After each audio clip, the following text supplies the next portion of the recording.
Oggi non avremmo 182 persone ricoverate se non avessimo il 75% dei veneti che si sono fatti il vaccino. Comunque il vaccino è stato un grande fronte e ci permette di non chiudere, quindi quando vedi un vaccinato quantomeno sappi che ha contribuito non solo a tutelare la propria salute ma anche quella della comunità. Il 75% dei veneti già vaccinati o in attesa di vaccino, già 13.000 prenotazioni nella settimana del Fast Vax, l'ospedalizzazione che rimane su numeri gestibili. Di fronte alle piazze che protestano e alle polemiche sulle categorie obbligate a immunizzarsi, come gli insegnanti, e i presidi altrettanto obbligati a vigilare, il presidente del Veneto Zaia non prende le parti di nessuno ma si limita al dato oggettivo. Lo chiedo a una persona che ha fatto una battaglia per la volontarietà e non per l'obbligatorietà dei vaccini anche in passato, quindi non voglio assolutamente cambiare posizione.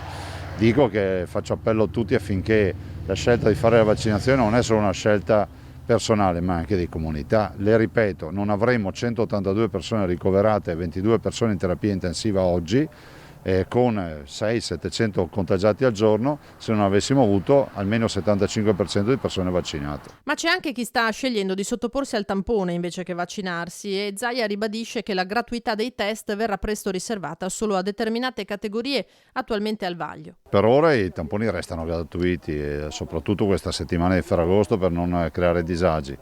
Ovvio è che anche oggi abbiamo un risultato di tamponi di 52.000 tamponi, che sono una cifra paurosa. Detto questo, elaboreremo un piano di sanità pubblica che definirà per molte categorie la gratuità e per altre no. Ci sono diversi cittadini che hanno optato per il tampone invece che per la vaccinazione, Presidente. Ma sai, intanto c'è da dire che a livello nazionale hanno fatto un accordo con le farmacie per dei prezzi calmierati, dall'altro devo dire che la vaccinazione sta funzionando bene da noi.